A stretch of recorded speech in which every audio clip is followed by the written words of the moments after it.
perdido, já queremos começar a conversa, né?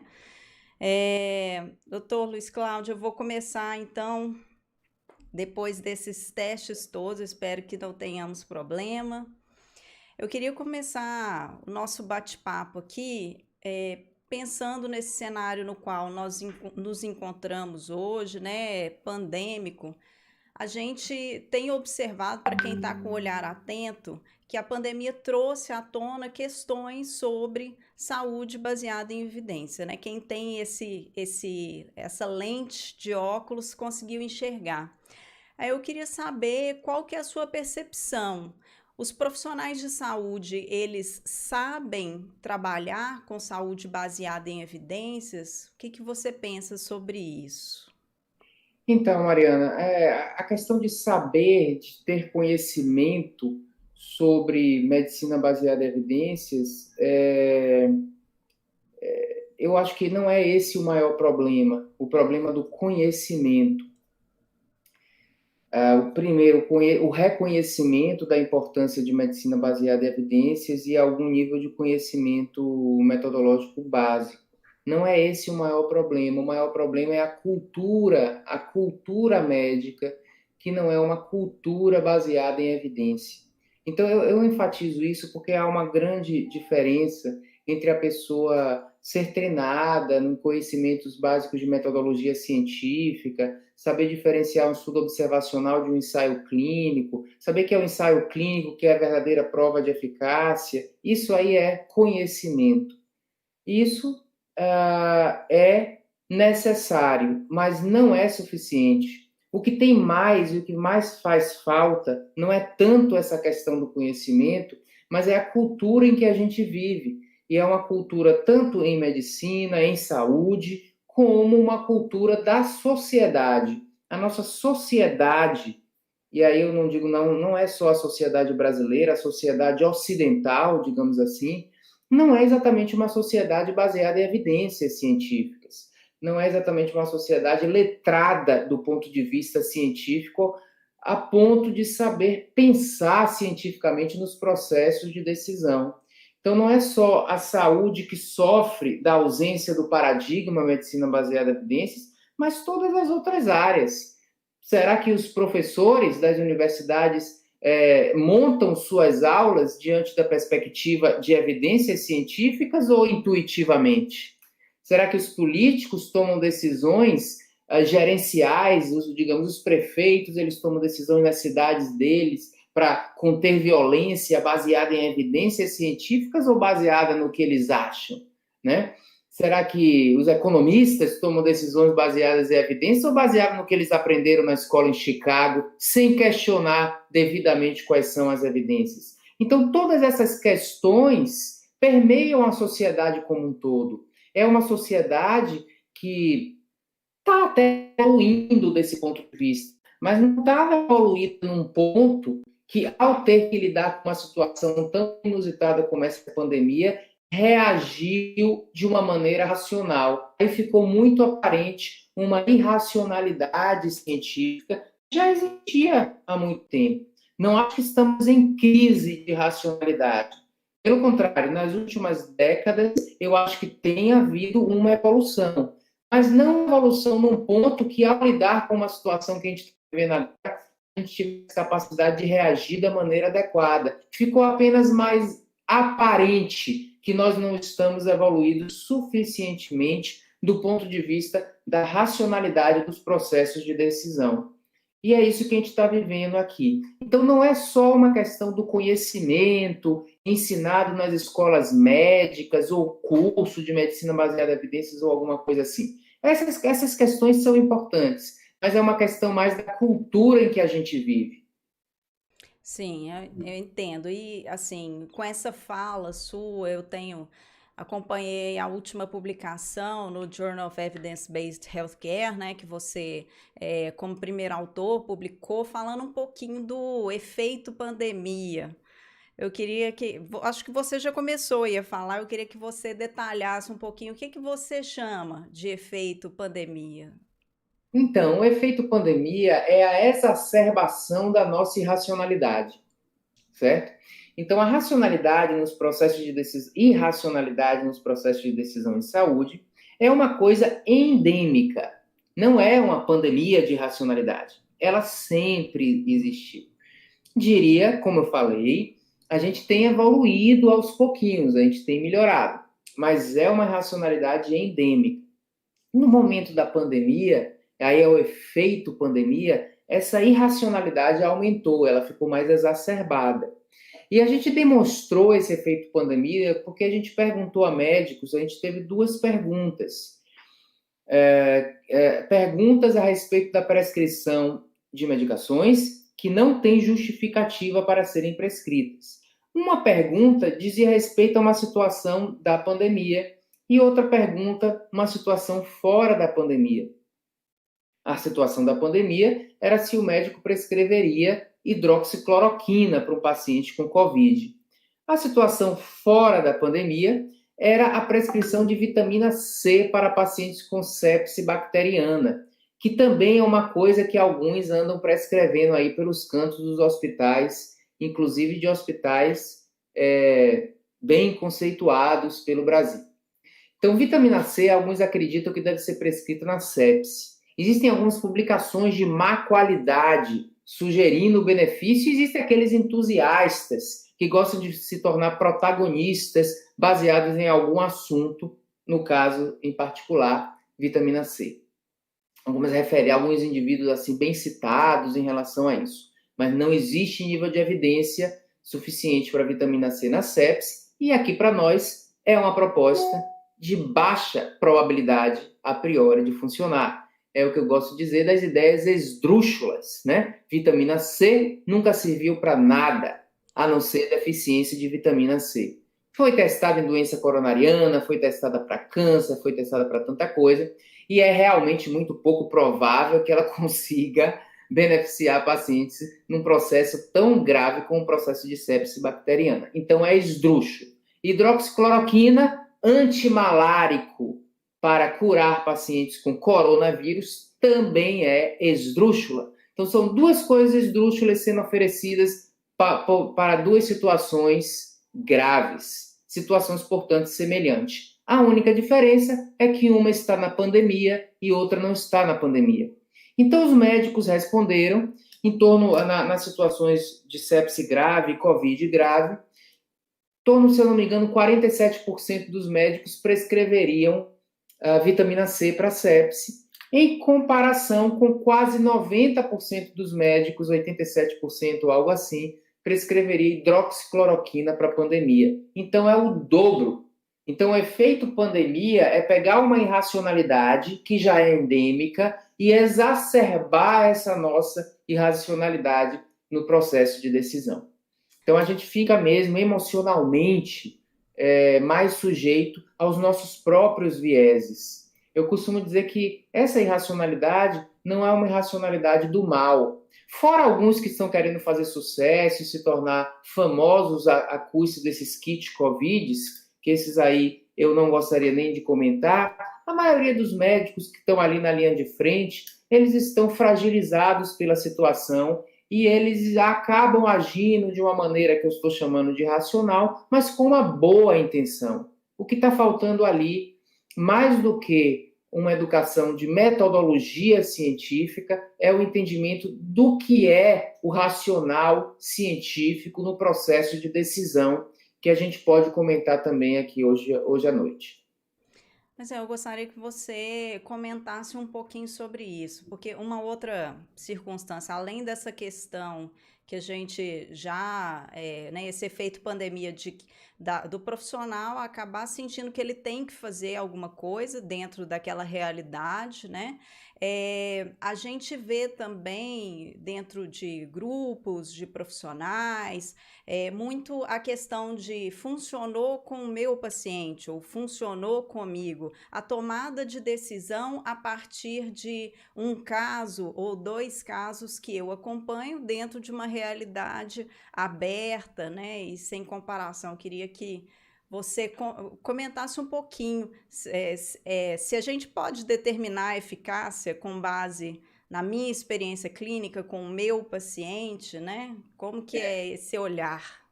Eu tenho até uma postagem do blog, que também é uma aula do nosso curso online de medicina baseada em evidência, que é um título, que o título é assim: a experiência clínica é cega em relação à determinação de eficácia.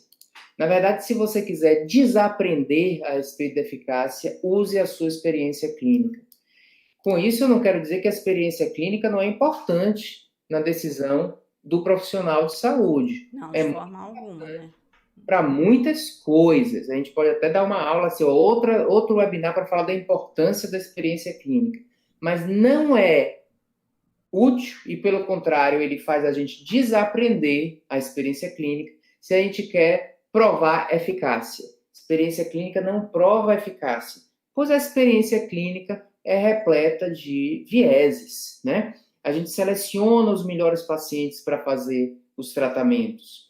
Nós sofremos naturalmente de viés de desempenho. Quando eu adoto um tratamento para um paciente, um tratamento que eu acredito, não é só o tratamento que eu estou adotando, existe uma série de outras coisas que permeiam. Eu estou mais próximo daquele paciente, eu dou outros cuidados a ele que podem fazer com que ele melhore também. E também o nosso viés de confirmação. Eu prescrevo hidroxicloroquina acreditando que ela vai ser benéfica, vai ficar na minha memória os pacientes que sobreviveram em uso da hidroxicloroquina e aqueles que morreram a despeito da hidroxicloroquina eram muito graves.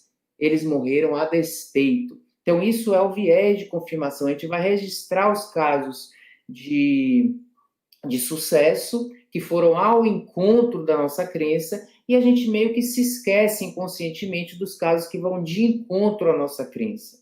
Além disso, os tratamentos benéficos, eles são modestamente benéficos. Vocês sabem, eles têm um NNT. Digamos um tratamento muito bom para reduzir mortalidade, vamos dizer que é um NNT de 20. Esse é um NNT ótimo para reduzir mortalidade, número necessário para tratar para prevenir um desfecho. É impossível que a gente consiga reconhecer na experiência clínica um NNT de 20. Eu teria que ter pelo menos 40 pacientes nos quais eu não tratei 20 e tratei 20, ok? E eu teria que ser capaz de perceber a diferença apenas de um paciente desses 20 em relação ao grupo que eu não tratei. Minha mente teria que ser, no mínimo, uma planilha do Excel para eu conseguir perceber isso aí. E isso a gente não consegue fazer com a mente humana, perceber efeitos moderados. Os efeitos do que funciona, os efeitos farmacológicos que funcionam na prática clínica, eles são efeitos modestos. E por mais que a gente considere efeitos importantes e tratamentos importantes, eles não são perceptíveis ao olho clínico. Se alguém estiver dizendo que na experiência clínica ela percebe redução de mortalidade em situações de NNT de 20 ou 10 ou alguma coisa assim, é uma ilusão dessa pessoa, porque isso é imperceptível. É a Exatamente. ilusão que a experiência clínica está mostrando a ela. E isso aí a gente discute bem nessa postagem do blog. Existem situações clínicas em que a gente aprende com a experiência clínica. Quais são as situações? São as situações praticamente de NNT de 1, as situações também de feedback imediato, como, por exemplo, eu fazer uma morfina no paciente que está com muita dor. 100% dos pacientes vão melhorar e vão melhorar imediatamente. Isso é situação de feedback imediato. Aí, com essas situações, a gente consegue aprender com a experiência. Mas situações assim, de feedback mais tardio, como redução de mortalidade, e que você tem, o que você está oferecendo, na verdade, é uma probabilidade e não uma garantia de efeito, é ilusão que a experiência clínica está mostrando a gente alguma coisa. Então, se alguém disser que fez um remédio e na sua experiência está reduzindo mortalidade, isso é ilusão, obrigatoriamente. Assim, a outra percepção é justamente essa. Se é difícil projetar mentalmente um NNT, né? As pessoas já têm dificuldade de interpretar esse número. interpretar um risco relativo, um hazard rate, um NNT, qualquer um deu positivo aqui, deu positivo e tudo está justificado e pode cair o mundo que já justifica a adoção daquela prática ou daquele medicamento, né? Quem dirá esse número que é, né, oculto na mente da pessoa que está avaliando e calculando, que, como você falou, é impossível, né? Eu falei no início que não é só uma questão de conhecimento metodológico, boa parte das pessoas sabem o que é o NNT, mas na hora que a gente está atuando, a gente não sente o NNT.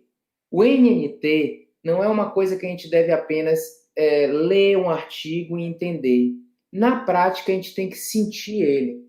E quando a gente está tomando uma conduta médica, é muito comum que a gente sinta o NNT de 1, que é o NNT ilusório.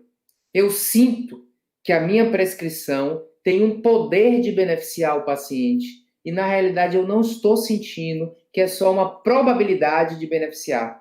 A gente tem a sensação de que se a gente fizer, a gente vai beneficiar. Se a gente não fizer, o paciente vai perder esse benefício. Entendeu? Então, as pessoas que estão ali na linha de frente, julgando tão importante a prescrição de uma hidroxicloroquina, de uma ivermectina, etc., o sentimento deles é que cada prescrição promove um benefício e cada não prescrição seria uma omissão. Portanto, nós sentimos o NNT de 1 quando o NNT muitas vezes é alto. Agora, pior ainda quando não tem benefício. Pior, mais extremo ainda, é a gente sentir benefício quando não existe comprovação de benefício.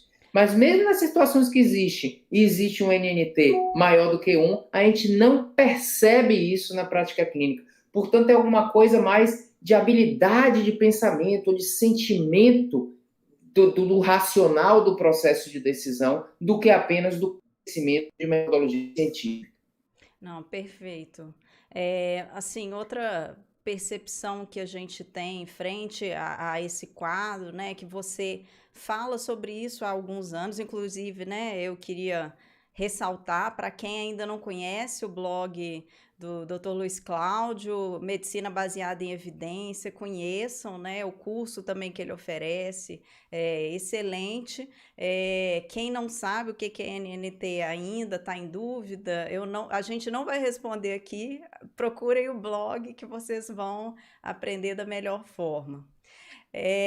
Eu queria também ressaltar um olhar que a gente está experienciando aí dentro dessa realidade, que você fala já no seu blog há muito tempo, que é a questão da inversão do ônus, né? Então você falou assim, como utilizar um medicamento que ainda, né, não foi comprovadamente eficaz e como que as pessoas estão invertendo esse raciocínio em cima dessa prova que a gente ainda há, né, se possível, se plausível e se possível provar, mas por enquanto não temos evidência de eficácia, né, doutor? Então, a inversão do ônus da prova é algo. Tudo isso que a gente está conversando aqui não é novo da pandemia, né? Eu, como cardiologista, no nosso serviço lá, eu trouxe até essa ideia de que a gente tem que identificar as cloroquinas da cardiologia. Então, eu fico brincando agora, na visita lá da UTI, eu digo, isso aqui é uma cloroquina, suspenda isso. Porque a gente sempre fez isso. Cloroquina, hidroxicloroquina, ivermectina, não é novidade nenhuma. Medicina sempre se confundiu muito com fantasia também. Essa oportunidade, né, dessas medicações aí para a Covid que estão sendo propostas servem mais como uma oportunidade de reflexão, né? Mas, então, me esqueci sua pergunta. Diga aí de novo a pergunta. A questão da inversão de ônus na A prova, inversão do ônus da prova. né? Então, essa inversão do ônus da prova também é uma coisa que é muito comum, muito comum. Quando a gente questiona, outro dia eu estava questionando isso, era no momento pré-pandemia. É muito comum o hábito, é tradição médica, é uma tradição tão forte que as pessoas nunca se questionaram se tem evidência ou não, que é hidratação do paciente antes de receber o contraste iodado para prevenir insuficiência renal, né? Nós médicos gostamos de hidratar esse paciente, a gente adia o procedimento para o dia seguinte para hidratar o paciente. Muitos terminam, coitados, em edema agudo de pulmão porque se hidratou demais para prevenir a insuficiência renal. E não existe, é interessante perceber que não existe evidência comprovando a eficácia dessa hidratação, a eficácia clínica dessa hidratação na prevenção de insuficiência renal. E aí, quando eu fiz essa provocação, isso era num momento bem pré-pandemia, né, vamos discutir isso, etc., era muito comum que as pessoas dissessem assim, poxa, mas como é que a gente pode parar de usar essa hidratação se a gente não tem uma evidência que mostre que ela não serve? Veja que é a inversão do ônus da prova. Eu parto da ideia de que existe, eu faço, e você tem que me provar que isso não é eficaz para eu parar de fazer. Isso é a inversão do ônus da prova. Na realidade, a gente deve partir da hipótese nula e minha conduta, a ação, sim, deve estar baseada em evidência. E não a inação ser baseada em evidência. Ok? Então, a prescrição dessas medicações, no caso do Covid-19, que não tem evidência, elas partem disso, da inversão do ônus da prova. Eu uso a hidroxicloroquina e você ainda não me provou que é ineficaz. Você precisa me provar que é ineficaz. Né? E com essa colocação, fica realmente impossível, porque você vai fazer ensaios clínicos e o ensaio clínico lá tem suas limitações também. Você acaba não conseguindo provar a inexistência.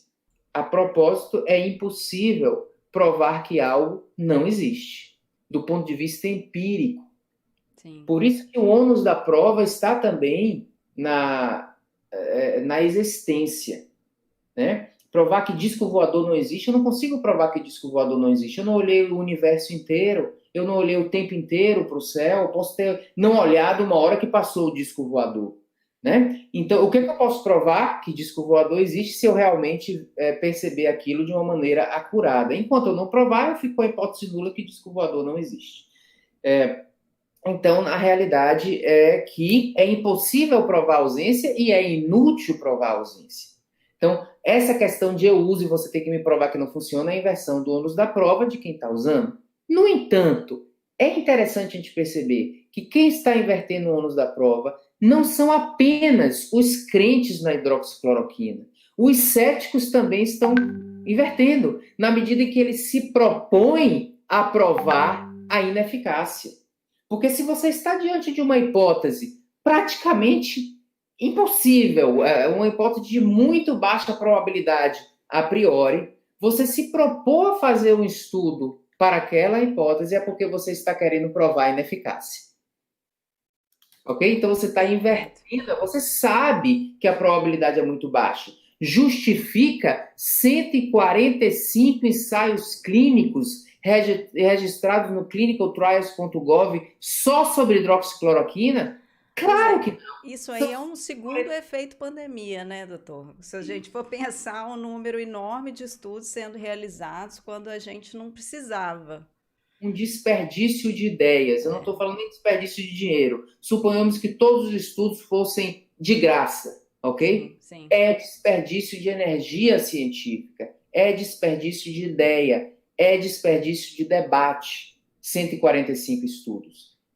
Eu questionaria até mesmo um estudo, porque esse estudo poderia estar sendo investido numa ideia de maior probabilidade a priori, quando nós estamos diante de uma situação em que o ecossistema científico precisa ser muito eficiente para resolver as nossas questões de uma maneira mais rápida e não ficar investindo em ideias esdrúxulas, ok? Então não é só quem é crente em relação à hidroxicloroquina que está invertendo o ônus da prova, os ditos científicos também invertem quando eles se propõem a provar ineficácia e fazem estudos que, como todos os estudos, têm as suas limitações e acabam sendo criticados. É bem interessante a gente perceber que a gente não consegue desfazer uma crença com base em evidência. A evidência, ela sensibiliza quem já é cético e quem está esperando a evidência positiva para afirmar. Mas quem já é crente, a gente não consegue sensibilizar com a ausência de evidência positiva. Okay? Estão aí os terraplanistas para demonstrar isso a gente. A questão de o trabalho com essa questão da crença médica deve ser um trabalho muito mais de diálogo, não como guerra de evidências, porque eles têm os 80 estudos observacionais também que eles podem citar, não como guerra de evidências, mas diálogo, a gente se aproximar, não polarizar essa discussão e conversar, refletir o que é que está por trás da racionalidade científica. Não é fabricando estudo que a gente consegue. A gente tem que ver as situações em que os estudos são mais úteis. Então, essa é uma discussão de filosofia da ciência. No fundo, do ponto de vista pessoal, eu até gosto de ver esses primeiros ensaios clínicos aí de hidroxicloroquina surgindo negativos, porque está respaldando o que eu vinha falando desde o início. Mas do ponto de vista de evolução cognitiva da sociedade, em prol da racionalidade científica, a existência desses estudos não promove a evolução que a gente precisa. Concordo. E outra questão que eu queria... E de novo, tá dando um aí na voz. Deixa eu ver aqui. Pronto, agora parou.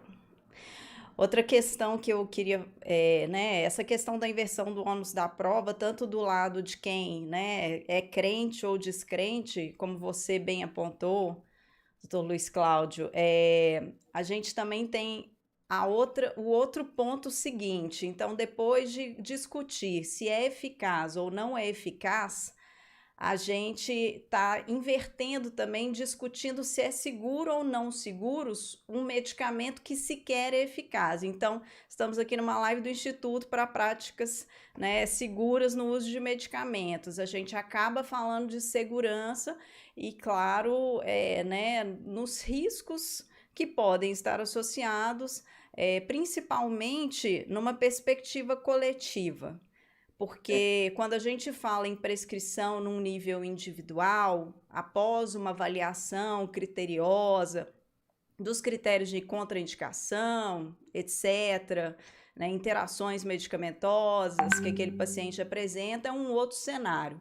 Mas quando a gente fala de uso num nível coletivo, então a gente está com um município aqui em Minas Gerais que escolheu distribuir, né, para a população inteira do município que quiser ter acesso, é só ir para o posto e pegar com a equipe do posto, né, inclusive com a ACS, o medicamento X. Não vou nem falar qual que é, mas faz parte dos kits. Então, assim, num nível coletivo, sem avaliação prévia, aí a gente acaba pulando uma etapa. A gente não tem comprovação de eficácia e a gente fica tendo que discutir que poderia ser inseguro, que é um outro ponto. Por que discutir segurança de um medicamento que não é comprovada a sua eficácia, né? Então, numa hierarquia, primeiro, o que justifica na realidade a prescrição é a eficácia e não a segurança, né? A segurança é uma questão que surge depois de coisas que a gente deve usar. Eu devo usar isso porque é eficaz e agora eu vou avaliar a segurança. Qual é a maneira segura de usar? Quem são os pacientes que têm uma contraindicação? Tá? Então, se essas medicações elas fossem eficazes, o argumento não seria a segurança. Então, se entrou muito nessa questão aí de falar da segurança dessas medicações, não é que elas sejam 100% seguras, mas elas não são tão inseguras assim também, não. Esse é um argumento fraco, é uma inversão do ônus da prova. É guerra de argumento falar que hidroxicloroquina tem alto risco. Não tem. E eu estava dizendo isso desde o início. Quer dizer, você prolonga o intervalo QT, prolonga. Mas quantos desses pacientes vão ter arritmia ventricular? Agora os ensaios clínicos já mostraram 0,9%. Quantos morreram de arritmia? Nenhum. Então, se fosse eficaz, era para usar mesmo. O argumento não é o argumento da segurança.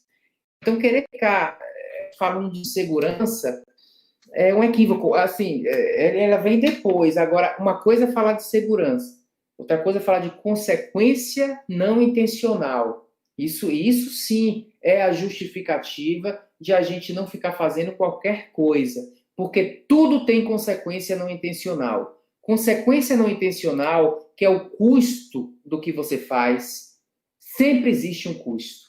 Que tipo de custo? Não sei, vários tipos de custo. Pode ter o custo financeiro, e realmente você fazer isso do ponto de vista populacional não é de graça, né? A organização do sistema, pessoas para entregar, distribuir, é um desperdício de energia naquilo ali que poderia estar sendo aplicado na qualidade assistencial ou em questões de segurança de outras coisas, né? Então você está gastando recursos monetários, você está gastando recursos de pessoal, você está gastando infraestrutura, você está gastando,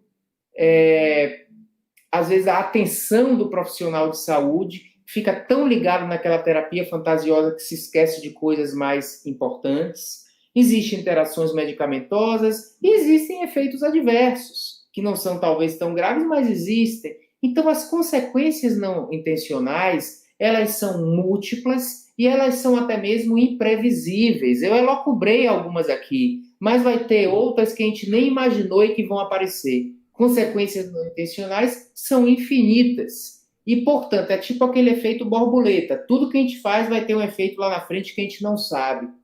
E esses efeitos não intencionais, eles são tantos que, probabilisticamente, eles vão prevalecer sobre uma única consequência intencional, que é o seu objetivo da terapia, reduzir mortalidade. Tá? Então, para que a probabilidade do benefício supere a probabilidade de consequências não intencionais, esse benefício precisa ser comprovado. Porque se ele não for, quanto mais ele sendo de baixa probabilidade, é muito mais provável que algum desses custos prevaleçam do que o seu objetivo inicial. Então, a verdadeira racionalidade de a gente não fazer o que não sabe o efeito é porque a gente tem mais probabilidade de trazer uma consequência não intencional do que a intencional. Consequências Principalmente. sociais. Existe uma consequência não intencional social que é a involução cognitiva da sociedade nesse processo de crença a respeito dessas terapias fantasiosas. Sim, principalmente, né, doutor, tendo em vista que nós temos muito ainda a elucidar sobre a própria fisiopatologia desse, né, perfil desse vírus, nesse formato que ele se encontra, e estamos começando a ver as possibilidades de lesões, né, adicionais relacionadas ao processo infeccioso, como que seria, juntar um efeito, como você falou, né, essa consequência adicional, inclusive consequências clínicas. Agora estão começando a falar da possibilidade de danos neurológicos a um médio prazo possível. Então, é um cenário que se desenha e que, primeiro, como você falou, precisamos de comprovar a eficácia para justificar qualquer outro raciocínio além. Bom, começou a vir aqui algumas perguntas no chat. A minha xará múltipla, que é a Mariana Martins, ela está perguntando um pouquinho sobre a dexametasona, né? O uso de dexametasona, sua percepção sobre isso. E a gente já tinha planejado uma pergunta, aproveitando aí a pergunta da minha xará, que até o momento, né, o recovery ele não saiu, mas foi lançado esse release do estudo aí da dexametasona mesmo, né, mostrando um pouquinho de como que vai ser esse cenário. Qual que é a sua percepção também de trabalhar com esses releases aí e estudos sem também avaliação aos pares? Como que é a sua percepção sobre tomar decisões com esse tipo de publicação? Então, tem duas questões aí, né? A dexametasona em si e a questão da decisão com base nesses releases, né? Press release, né? Bem, em relação à dexametasona, antes de falar do press release, em primeiro lugar, um tratamento de uma probabilidade a priori pelo menos moderada. A gente está falando de uma doença que acomete o pulmão, onde tem inflamação no pulmão, e a partir do conhecimento de outras doenças, você já tem um ambiente clínico em que o corticoide beneficia, né, pacientes com doença pulmonar aguda, infecciosa, etc. Então, é já uma situação de uma probabilidade a priori moderada, onde, portanto, justifica a realização de ensaios clínicos. Essa é a primeira diferença de ensaio clínico para hidroxicloroquina, coisa desse tipo. É justificável o teste da hipótese. Tá? E foi feito esse teste da hipótese. O RECOVER é um estudo de baixo risco de viés e um estudo também bem dimensionado, portanto, de baixo risco de erro aleatório, e tem ali uma qualidade, um estudo de qualidade boa, que a gente pode dizer conclusão confiável, e que mostra um efeito em mortalidade, que é uma redução relativa do risco na casa dos 18% ou 17%, um efeito, digamos, moderado para mortalidade. Tá? Então, eu acho que foi adequado ter se testado essa hipótese, e agora nós temos o resultado, e é adequado a adoção desse tratamento, que inicialmente foi publicado preprint, mas já está publicado no New England, o recovery da dexametasona, né, o braço que é o braço do corticoide. Agora, o recovery, ele foi inicialmente anunciado o resultado dele, né? Então, anunciado no press release, antes mesmo da publicação em preprint do artigo. Então, aquele anúncio a gente tinha ali uma ou duas tabelas mostrando um resultado. Então, na realidade, a gente prescrever com base em press release, eu acho que não é adequado, porque não passa pelo crivo da análise crítica da comunidade clínica e também da comunidade científica, né? Então, eu não quero imaginar um mundo onde as prescrições se baseiem em press release, né? Então, eu não acho adequado press release, não. Eu acho que os autores devem se dar o trabalho de, pelo menos, publicar em preprint. Eu acho que, no caso aí, o preprint é bastante adequado. O protocolo já estava publicado, a gente tinha a oportunidade de ler o protocolo e perceber que aquele protocolo era adequado, mas a leitura dos resultados na íntegra também trazem algumas percepções para a gente que simplesmente ler o protocolo não é suficiente. Então, a comunidade precisa ler o artigo na íntegra. Não acho nem que precise necessariamente ser numa revista que passou pelo processo de peer review, mas pelo menos a gente tem que ter as informações na íntegra para poder fazer um julgamento de valor, né?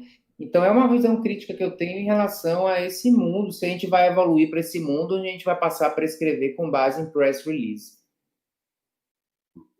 Ok. Bom, né, o estudo também ele diz respeito a pacientes hospitalizados. E agora a gente já está vendo igual a gente fala spillover do Covid, eu acho que é o spillover científico. Agora já está vendo aí a prescrição da dexametasona para o paciente que está com caso leve, né? O que é também esse processo de cascata em cima de tomada de decisão com uma população diferente da que foi publicada também, né? Que a gente observa. Não, muitas vezes é adequado o uso da evidência indireta, eu chamo isso do princípio da complacência. É hora de nós sermos complacentes em aplicar uma evidência de boa qualidade para um outro tipo de população que tem tudo para se beneficiar daquilo também.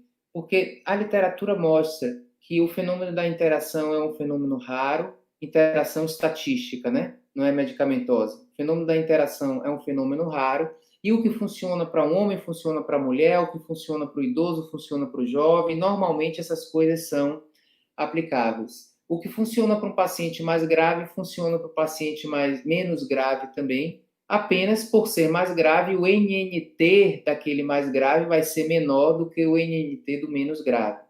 Então, a gente não precisa entrar nessa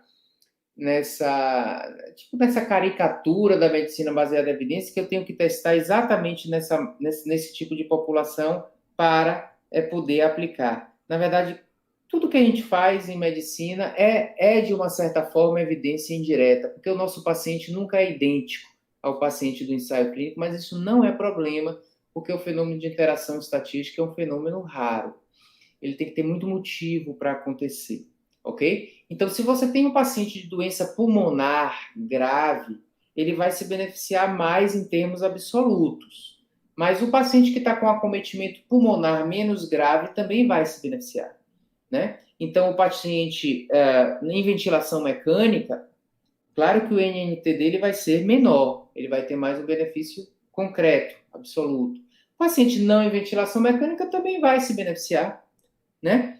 Então, desde que você tenha um acometimento pulmonar que esteja causando algum grau de insuficiência respiratória, mesmo que fosse leve, aquilo é aplicado. O que não é aplicável é a pessoa estar com Covid e ela não ter acometimento pulmonar. Então, não tem por que eu fazer o corticoide para uma pessoa que não tem o problema para o qual o corticoide vai ser benéfico, entendeu? É como eu É fazer. nesse sentido que eu quis dizer, doutor, porque assim, a fisiopatologia está sendo estabelecida também, mas a gente vê que o processo inflamatório mais pronunciado num paciente, né? Eu pegar um paciente pau bacilar, né? Ele apresenta poucos sintomas, ou um paciente assintomático, com o diagnóstico, sem o processo inflamatório, então é nesse sentido que eu quis dizer sobre esse Não, spillover, mas entendeu? eu entendi. É, Então, é como eu dar um antihipertensivo para quem não é hipertenso. O exato. antihipertensivo não vai beneficiar, né? É, Então, de fato, precisa ter o motivo para usar o corticoide. Então, esse aí seria um uso inadequado de corticoide para qualquer pessoa que está com Covid, para prevenir, né? Não, aí não tem. Inclusive, corticoide é uma medicação que tem também seus efeitos adversos. Aliás, muito mais efeito adverso do que a cloroquina, entendeu? é Então, complexo. em termos de segurança, eu acho que a cloroquina é até mais seguro do que o corticoide. Mas você veja que a gente está incentivando o corticoide pela presença da eficácia, né? Mas eu concordo com você. Não deve fazer parte de um kit que use precocemente para prevenir coisas, entendeu? Não tem sentido. Sim. Outra pergunta aqui do Dr. Mário Borges, que é nosso presidente do ISMP Brasil. A gente vem acompanhando muito a sua fala e a gente gostaria que você conversasse um pouquinho também sobre a questão da polarização. Acho que a nossa conversa até o momento não segue esse caminho. Acho que o posicionamento do ISMP é estar muito próximo da população e dos profissionais e que a gente consiga, né, num médio prazo, alcançar crescimento cada vez maior na área de saúde, né? Então, eu queria que você falasse um pouquinho o quanto que polarizar esses temas relacionados ao uso de medicamentos pode ser um caminho aí que a gente, né, é melhor não trilhar. Não é um caminho bom. Na realidade, uma coisa é discussão, debate. Isso é positivo. Polarização não promove uma evolução. Polarização é o que eu chamo também de hobbyismo. Parece que é um hobby a gente ficar discutindo coisas como se fosse uma guerra de evidências. Vira como se fosse um esporte, né? Como se eu fosse Bahia e ficasse discutindo com o torcedor do Vitória quem é melhor, Bahia ou Vitória, né? Isso é hobbyismo. Vira um hobby. Eu jogo um monte de evidências a favor do Bahia e o torcedor do Vitória um monte de evidências a favor do Vitória. É uma polarização. Eu nunca vou me colocar no lugar daquela pessoa e dizer, poxa, será que ela tem razão? Por que ela está pensando assim? Então, em questões de esporte, essa polarização é muito frequente e é válida, porque esporte é uma brincadeira. A gente quer mesmo saber quem faz mais gol, quem ganha, né? A gente não está querendo chegar a um denominador comum. Se eu fizer 10-0, 7-1, eu vou estar mais feliz do que o outro, né? É um ganha-perde, porque é um esporte. Mas isso, se a gente traz isso para uma discussão científica, não vamos evoluir, porque um não se coloca no lugar do outro. Então a gente tem que pensar o que é comunicação de ciência, o que é comunicação, comunicar ciência. Primeiro, o que é comunicar? Comunicar, para a gente comunicar bem, a gente tem que se colocar no lugar do outro. É uma atitude também de compaixão. Eu tenho que me colocar no lugar dessas pessoas que, por algum motivo, estão promovendo essas prescrições que eu julgo inadequadas. Mas eu julgo inadequadas, mas por quê? Quais são os argumentos dessas pessoas? Quando a gente vai observar, existem argumentos que têm uma certa lógica. Por exemplo, o argumento, puxa, eu tenho que fazer alguma coisa. E se eu não fizer e depois souber que aquilo é benéfico? Veja que é um argumento lógico também. E aí eu tenho que me colocar no lugar da pessoa, entender por que ela está pensando assim, ganhar a confiança dessa pessoa, né? E não condenar. E talvez eu consiga influenciar explicando o seguinte: a probabilidade de consequências não intencionais é maior do que a consequência intencional que você está procurando. E segundo, tratar com um remédio o paciente de COVID não é uma questão populacional. É bem verdade que a pandemia é um problema especial que a gente está vivendo nesse momento, né? Mas é um problema especial enquanto coletividade. A população está doente. Mas na hora que um paciente adquire a doença, esse paradigma passa a ser um paradigma clínico individual. E ele não é a pandemia, o paciente. Ele é um paciente de Covid-19, que ele tem tanto direito à sua racionalidade como o paciente do leito ao lado com câncer. Os dois merecem a mesma racionalidade. Então, aí entra, quando uma pessoa adquire a doença, a importância do racional clínico, do pensamento individual. Então, se eu não faço fantasias no paciente com câncer, eu não devo fazer fantasias também no paciente de Covid. O paciente de Covid merece a mesma racionalidade que eu aplico a outros tipos de paciente. Mas é essa confusão que as pessoas fazem entre pandemia e paciente, achando que o paciente é a pandemia e, portanto, eu tenho que agir com aquele paciente de uma maneira intensa, né? Porque o efeito naquele paciente seria exponencial, é um equívoco. O efeito nele é só nele. É diferente do impacto exponencial de efeitos de condutas populacionais, como é a conduta do distanciamento social, ou como seria a conduta da vacinação, é coisas assim de um impacto exponencial. O paciente com Covid é o mesmo tipo de raciocínio, o mesmo tipo de racional do paciente com câncer, do paciente com infarto, do paciente com sepse bacteriana. Não é para ser tratado com um racional diferente. Então, isso é importante a gente explicar às pessoas, mas não é num clima de polarização que a gente consegue explicar. E outra coisa, né, a gente não deve se colocar também numa posição superior. Quem sabe eu não vou aprender em relação à prescrição, mas quem sabe eu não aprendo também com essas pessoas sobre percepções da realidade. Muitas dessas pessoas estão, às vezes, mais na linha de frente do que eu, e conversando eu posso ter o que aprender também. Então, evitar esse tom professoral. Eu sou a ciência e vocês são a não ciência, né? Ou esse tom, a defesa da ciência como se a gente estivesse em guerra. Não existe ciência e não ciência, só existe um mundo único, que quanto mais racional a gente for, melhor. Concordo plenamente. Eu acho que você pontuou uma palavra aí que eu acho que é chave, que é empatia, né? Eu acho que a gente, o profissional de saúde que é empático, a gente tem essa facilidade, às vezes, de lidar com o paciente, às vezes a gente observa que ele tem uma crença inadequada, vou entrar no nosso campo aqui, né? Sobre o uso de medicamentos. Ah, eu acho que insulina cega, né? Uma crença que eu ouço bastante falar aí dos nossos pacientes. Eu não vou chegar para esse paciente e falar assim, você tá louco, insulina não cega, né? Que bobagem que é essa que você tá falando?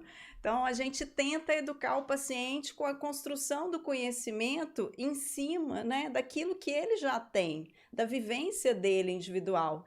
E quando a gente está entre profissionais, parece que até um profissional de saúde empático desliga essa chavinha, né, e a gente entra ali, né, na luta, naquele embate, pensando que o nosso objetivo, se a gente quer tanto aí, né, estar promovendo práticas baseadas em evidência, esse caminho não seria o melhor, né? Será que a gente vai conseguir convencer quem está, né, de um lado lá polarizado, polarizando ainda mais?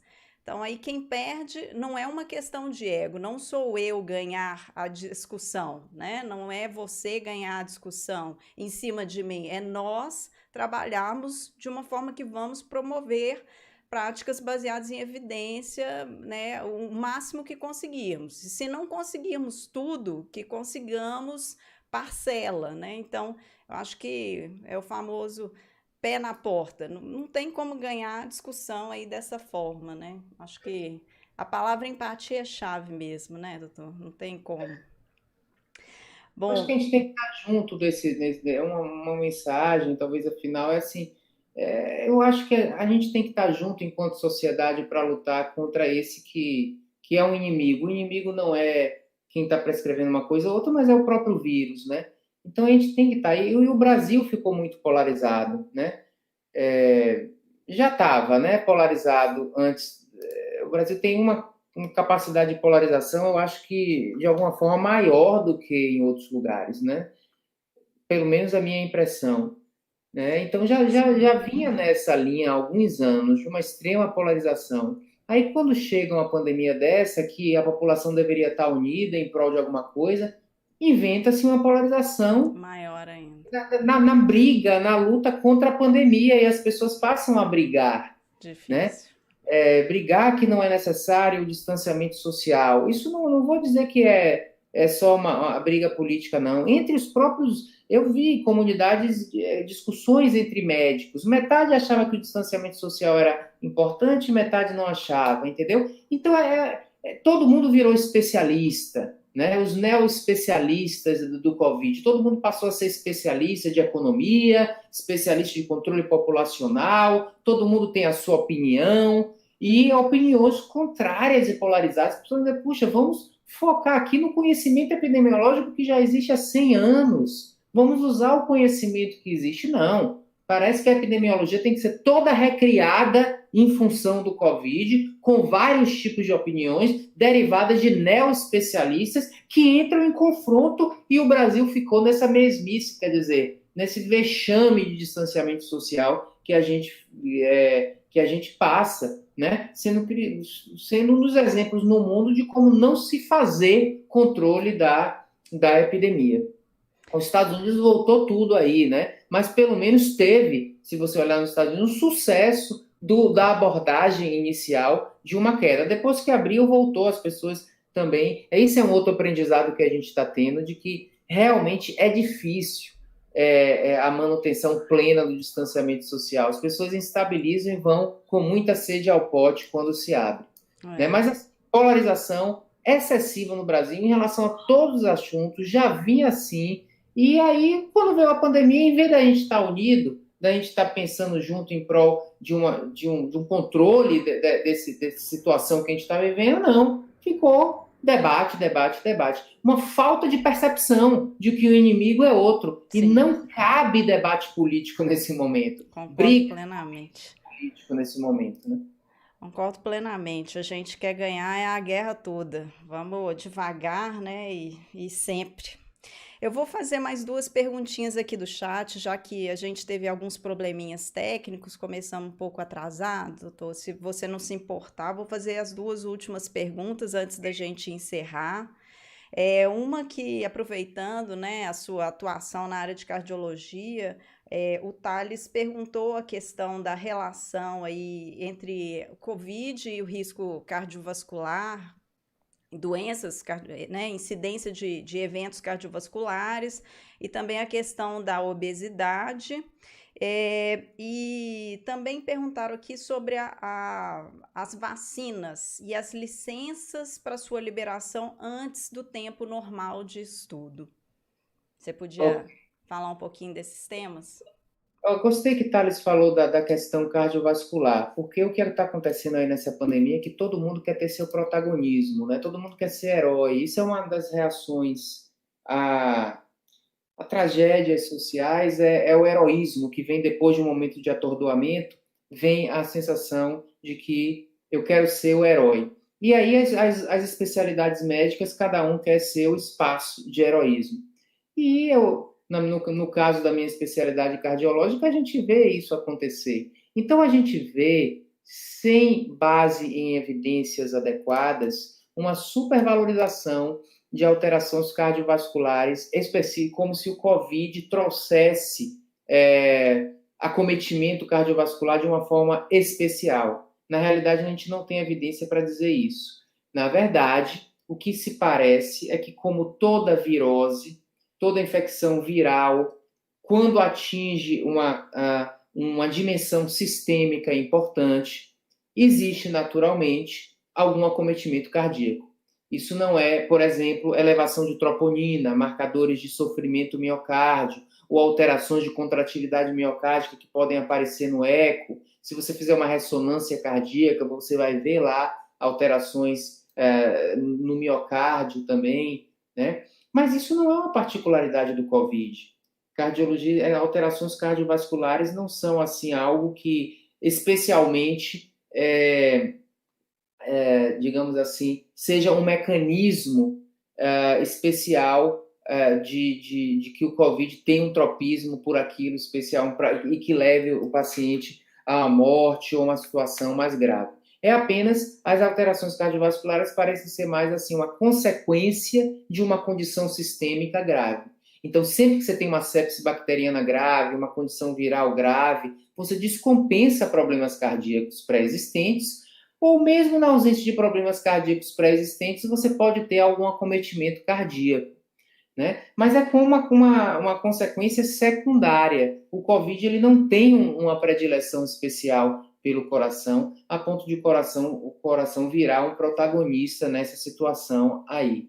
Né? Eu vi recentemente um estudo de ressonância magnética, fizeram ressonância magnética em 100 pacientes com COVID e mostraram que tantos por cento têm alterações.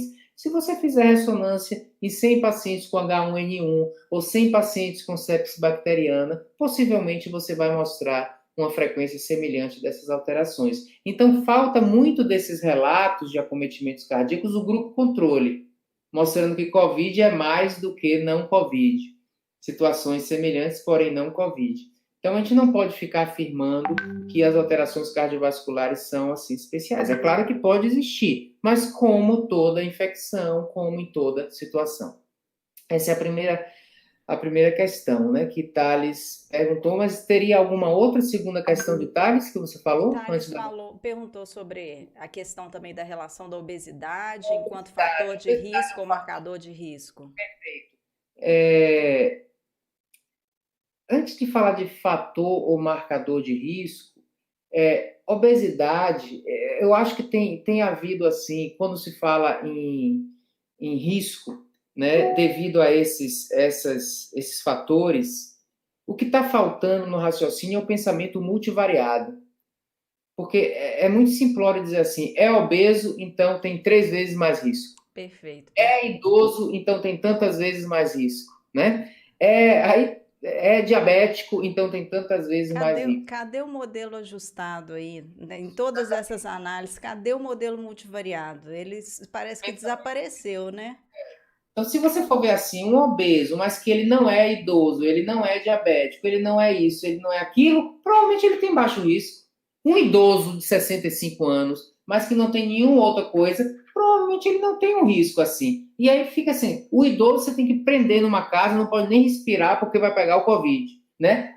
Esse de 61 anos e o de 59 pode viver normal, né? Ou normal com distanciamento como a gente está vivendo. Então tem sido caricatural a discussão de risco, né? Caricatural no ponto de, se você tem mais de 60 anos, você não pode trabalhar, a empresa tem que te afastar, né? Se você tem 61 anos, enquanto o de 59 está lá na boa trabalhando, né? Então tem sido caricatural os sindicatos falando de idade, mas ninguém pensando de uma maneira multivariada. O risco de uma pessoa depende de múltiplos fatores e não de apenas uma análise, né? Então falta isso. Então a obesidade eu acho que é um desses múltiplos fatores que podem complicar. Se é fator de risco ou marcador de risco, eu acho que tem um sentido de ser um fator também, porque o indivíduo obeso, ele pode ter, por exemplo, um distúrbio restritivo já de respiração, que na hora que ele pega um COVID, ou ele pode ter síndrome de apneia do sono, que na hora que ele pega o COVID, piora uma coisa pré-existente, tá? Então, eu acho que ele é A um mito. plausibilidade biológica tem que ser provada também por um modelo multi, né? Isso aí, estamos nesse ponto. Mas eu acho que a discussão mais importante dessas questões é a questão de que o pensamento tem que ser multivariado. Ainda está faltando esses modelos multivariados aí que não foram tão bem ainda estabelecidos, não. Mas pelo menos o pensamento nosso pode ser multivariado, mesmo sem uma calculadora para dar uma probabilidade. Quanto às vacinas, eu acho que elas precisam passar pelos estudos de fase 3, porque seria exponencial também o prejuízo de uma vacina que não foi bem testada em relação à sua segurança, entendeu? Porque você está dando à população inteira, né?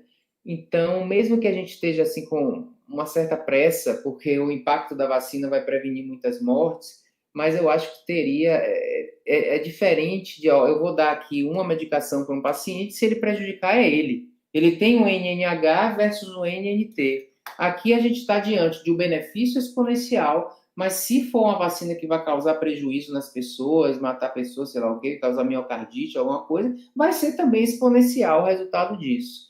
Então, a questão, eu acho que deve seguir o rito, né? E esses estudos de fase 3 eles rapidamente vão sair. Como tem muitos pacientes, pessoas pegando Covid, você vai ter uma incidência alta. Se você pega só profissionais de saúde, por exemplo, e vacina versus placebo, você vai ter uma incidência ali razoável das pessoas adquirirem Covid. Então, rapidamente, o mundo todo, os estudos multicêntricos estão dedicados a isso. Então, rapidamente, eu acho que a gente vai ter o resultado dos estudos de fase 3, né? E aí vocês sabem mais do que eu falar, a questão mais é a disponibilização, né? A produção e a disponibilização disso, que é muito mais a área de vocês do que minha O área. acesso, né? O Esse aí acesso. já é um outro ponto, um acesso o bastante para a gente conseguir vacinar uma proporção grande da população. Vai ser o novo desafio, né?